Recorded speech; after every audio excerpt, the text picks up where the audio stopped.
Hi, I'm Avery. I am currently a freshman majoring in elementary education, and the song I chose to talk about today is Hey Hey Rise Up by Being that I'm from Canada, I'm actually really excited for this global goal just because I feel like I have such a unique perspective to offer on it.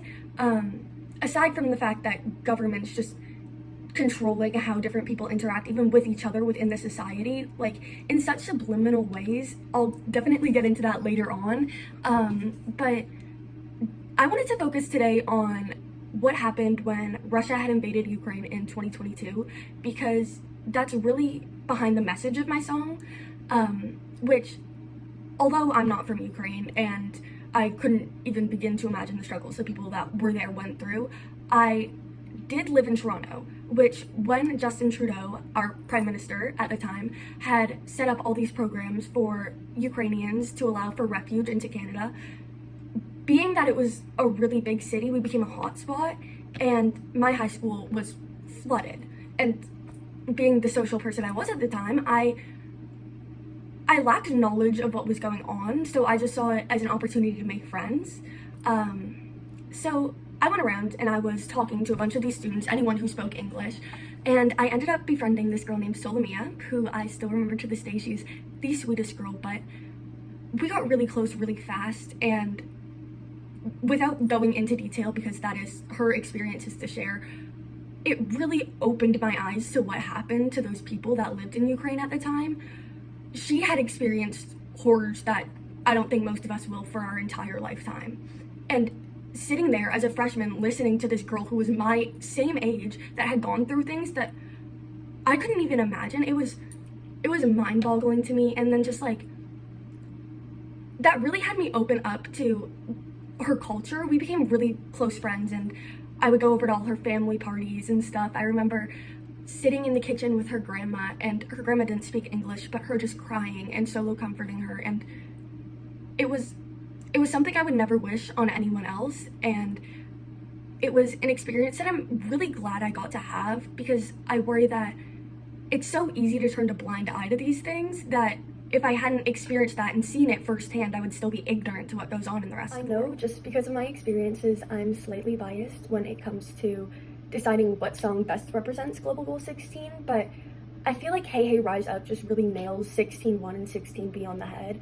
Just talking about like what gun violence and harsh governments and what these environments can do, and how we need to come together and rise up against it. Literally in the song title, Hey Hey Rise Up, Pink Floyd's calling to action. They're calling their fans who haven't heard a Pink Floyd song released in 30 years, and they're saying, this is what we need you to focus. To provide some context, the man I was talking about who was featured on the song, Andriy, he was a famous Ukrainian band member. He was in the band Boombox, and he posted this video online once the war started that completely blew up, and it was him in the middle of Kiev in this should be populated square, but it was deserted, and he's just standing there filming, and he's singing Oh the Red Viburnum in the Meadow, which is a resilient song created by Ukrainian soldiers, and it was all the way dated back to World War I, when they were fighting through music to show their solidarity, to affirm that we're all best when we stand united together. So although the song's in Ukrainian because it's a Ukrainian song,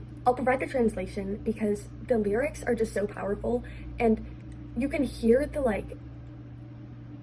pain in his voice through the music video, and you just see this man who was so respected and looked up to in Ukrainian culture be like dwindled down to like a soldier, all because of what, you know? And I feel like although Pink Floyd didn't have a traditional music video and they didn't do the little step-by-step plot story, the way they just switched from them playing so powerfully to the video of Andriy in that square clipping back and forth just shows like this is what they're going to, and we need to stand here with them and support them in their solidarity. And it's also like an act of like coming together through music and supporting each other through music, I think is so powerful. And I think Pink Floyd brought a lot of attention, and literally it's a direct attack on Russia. They're directly attacking the Russian government for invading Ukraine. And it drew such an attention to the problem that people were previously ignoring. Honestly, it's so admirable, and I feel like music has become so dwindled down to just what people are like popularizing, like rap music, this and that. People are forgetting we can use music to make an actual change. So for my keyword, I've chosen channel lean context, and by the book's definition, it is communication environments involving few channels at once, which can be found on page 13 of the textbook. And to me, this just means environments where like you only, like text messaging, you're only reading what's in front of you. You can interpret their tone of voice any way. You can't look at them, see if they're smiling. There's not many context clues to go off of to see what the person's feeling in that moment. And in terms of like the global goal, I feel like this is really important when we talk about like gun violence. Like communications often happen when people aren't talking face to face. When governments, they aren't often able to get together face to face. And I feel like without the human connection, it makes it easy to forget that there's people that you're hurting behind the actions because you're so used to talking to a screen.